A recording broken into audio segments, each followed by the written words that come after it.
میرے نبی پاک صلی اللہ تعالی علیہ وسلم رجب سے رمضان کا استقبال کی تیاری کرو. جب رجب کا مہینہ آتا تو آپ اللہم بارک لنا فی رجب و شعبان وبلغنا رمضان، یا اللہ ہمارے رجب شعبان میں برکت دے اور رمضان کا مہینہ ہمارے نصیب فرما. اللہم سلمنا لرمضان، اے اللہ ہمیں رمضان تک سلامتی کے ساتھ پہنچا دے. وسلمہ لنا، اور اسے سلامتی کے ساتھ ہم تک پہنچا دے. وتسلمہ منا، پھر ہمارے روزے اس میں قبول بھی فرما لے. اتنی جلد پہلے سے رمضان کا استقبال فرماتے. شعبان کا چاند خود دیکھنے کی کوشش فرماتے تھے، شعبان کے چاند کو خود دیکھنے کا اہتمام فرماتے تھے، اور چاند نظر آ جاتا تو روزہ رکھتے تھے. شعبان کا، یکم شعبان کا چاند نظر نہیں آتا تھا تو روزہ نہیں رکھتے تھے. چاند نظر آ جاتا تھا شعبان کا تو رمضان کے استقبال کے لیے روزہ رکھتے تھے. اور رمضان قرآن کا مہینہ ہے. شہر رمضان الذی انزل فیہ القرآن، رمضان کا مہینہ جس میں قرآن اترا. حالانکہ ہونا چاہیے رمضان کا مہینہ جس میں روزہ فرض ہوا. وہ آگے کہا فمن شہد منکم الشہر فلیصم، پھر جو مہینے کو دیکھ لے پالے تو روزہ رکھے. لیکن رمضان کا تعارف کیسے ہے؟ رمضان کا مہینہ جس میں قرآن کو اتارا گیا. رمضان کا تعارف قرآن سے ہے. یہ اشارہ ہے کہ یہ مہینہ قرآن کا ہے. اس میں قرآن اترا، اس میں تورات اتری، اس میں زبور اتری، اس میں انجیل اتری، اس میں صحف ابراہیم اترے، صحف موسیٰ اترے. لہٰذا امت کو خاموش پیغام دیا ہے کہ رمضان قرآن کے ساتھ گزارو. موبائل بند کر دو، لیپ ٹاپ بند کر دو، فیس بک بند کر دو، سوشل میڈیا بند کر دو، یہ ٹاک شوز بند کر دو، 1 مہینے کے لیے ٹی وی بند کر دو، اخبار بند کر دو. بس قرآن کے ساتھ بیٹھ جاؤ. مرد یا عورت قرآن کے ساتھ تلاوت بھی کرو اور پشت مقرر کر کے ترجمہ بھی پڑھو. بھائیو بہنوں، میرا درد ہے، میرا دکھ ہے، ہم قرآن سے بہت دور ہو گئے ہیں. ہم قرآن سے بہت دور ہو گئے ہیں. ہم نے قرآن رکھ لیا ہے صرف ختم پڑھنے کے لیے، فاتحہ پڑھنے کے لیے، یا کسی کی دکان کھلتی ہے تو یاسین پڑھنے کے لیے. ہم نے قرآن فال نکالنے کے لیے، ہم نے قرآن اموات پر پڑھنے کے لیے. یہ ساری باتیں کرو، لیکن قرآن کا موضوع تو ہدایت ہے. قرآن کا موضوع تو ہدایت ہے، اور ہدایت ملتی ہے قرآن پڑھنے سے، اور صرف پڑھنے سے نہیں، سمجھنے سے کہ اللہ کیا کہہ رہا ہے. میں یوں کہتا ہوں، اگر آپ کو سارے قرآن میں کوئی تکلیف ہو رہی ہے تو پورے قرآن میں ٹوٹل 89 80 جمع 9 89 صرف 99 دفعہ میرے اللہ نے کہا ہے یا ایھا الذین آمنو، اے ایمان والو.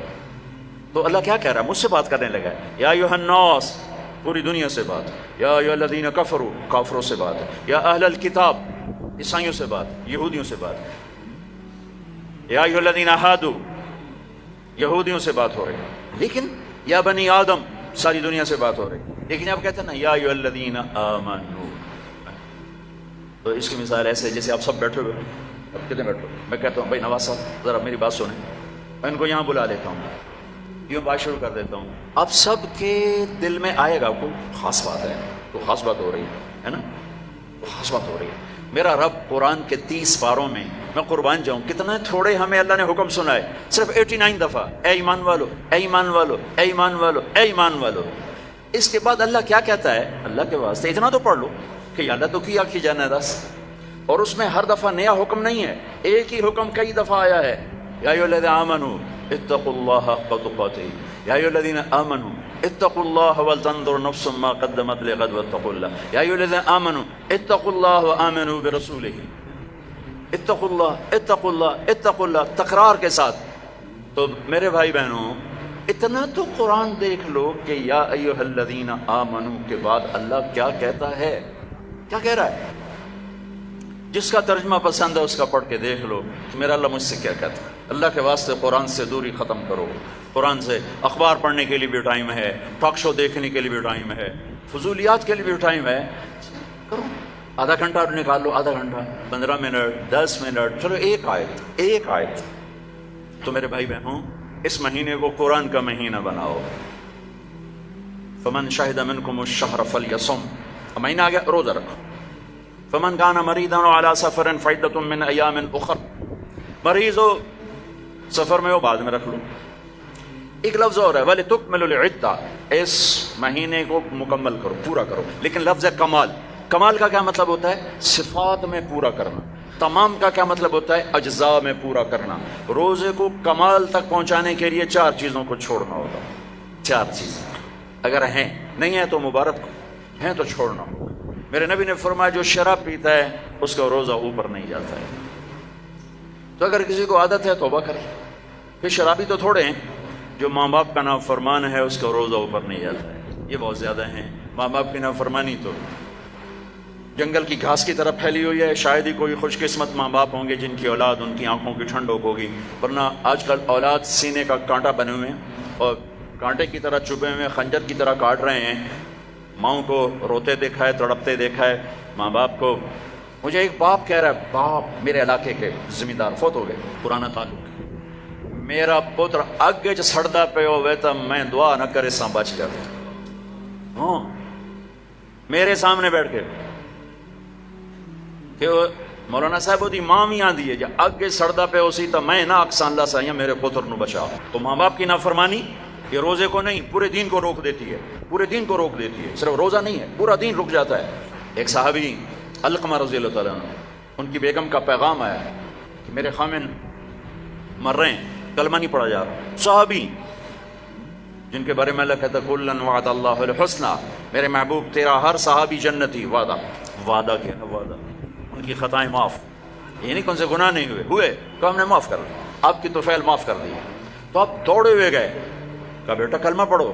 کہا جی نہیں پڑھا جا رہا. بول رہے ہیں کلمہ نہیں پڑھا جا رہا. آپ نے پوچھا ماں باپ میں کون ہے؟ کہا جی ماں. آپ نے پوچھا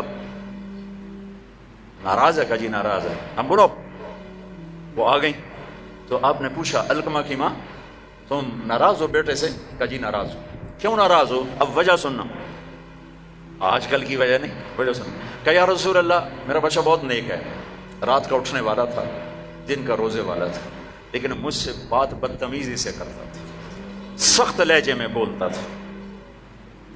مجھے اس کا دکھ ہے، اس نے اپنی زبان سے میرا دل توڑا، زخمی کیا. اللہ اللہ. آج کی طرح نہیں کہ ماں باپ کو دھکے دیے جا رہے ہوں، گالیاں دی جا رہی ہیں، صرف اتنا کہ یہ مجھے بدتمیزی کے ساتھ مجھ سے بولتا تھا. تو آپ نے کہا معاف کرو گی؟ کہا میرا جی نہیں چاہتا. آپ نے کہا میں آگ لگا دوں اس کو پھر سفارش کرو گی؟ کہا نہیں اتنی تو ناراض نہیں کہ آگ میں جلتا دیکھو. کہا پھر اگر تو نے اسے معاف نہ کیا تو اللہ اسے آگ میں جلا دے گا. کہا اچھا میں معاف کرتی ہوں، میں معاف کرتی ہوں. آپ نے کہا بیٹا کہو لا الہ الا اللہ. تو ان کی زبان سے نکلا لا الہ الا اللہ اور جان نکل گئی. پھر آپ نے ان کا جنازہ پڑھا اور جنازے کے بعد آپ نے اعلان فرمایا جس نے ماں باپ کو تکلیف دی اس پہ اللہ کی لعنت، فرشتوں کی لعنت، زمین آسمان کی لعنت. نہ ان کی نماز قبول ہے، نہ روزہ قبول ہے، نہ حج قبول ہے. تو روزے کو روکنے والی چیز ہے شراب، ماں باپ کی نافرمانی. لیکن ماں باپ سے بھی کہتا ہوں ایسے رویے مت اختیار کرو کہ اولاد گستاخ ہو جائے. آج کے 90% ماں باپ اپنی خطاؤں سے اولاد کو گستاخ بنا رہے ہیں. انہیں پتہ نہیں ہے کہ اولاد کو لے کے کیسے چلنا ہے. تربیت چڑھائی چڑھنے کو کہتے ہیں، رب واسے ہے تربیت. اور چڑھائی چڑھنے میں پسینے آتے ہیں، بدن ٹوٹتا ہے.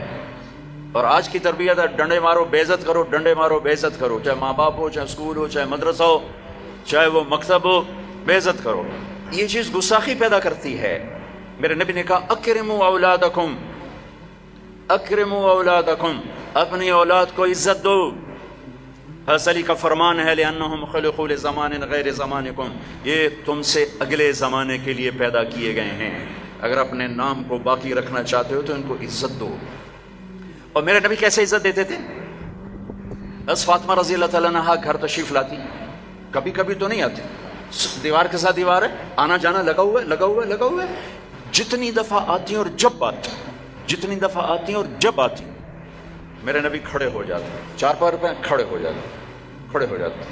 اور وہ فاطمہ ہیں، یہ میرے نبی ہیں، یہاں کھڑے ہو کر انتظار نہیں کرتے تھے، آگے بڑھ جاتے تھے، آگے بڑھتے تھے اور آگے بڑھ کر اپنی بیٹی کا ہاتھ پکڑتے، پھر یہاں بوسہ لیتے، پھر ان کا ہاتھ پکڑ کے لاتے، پہلے اپنی بیٹی کو بٹھاتے اور اس کے بعد خود بیٹھتے تھے. سبحان اللہ، کیا کمال ہے، کر کے دکھایا. ہم تو اپنے بیٹوں کا کبھی شاباش نہیں دیتے. میں نے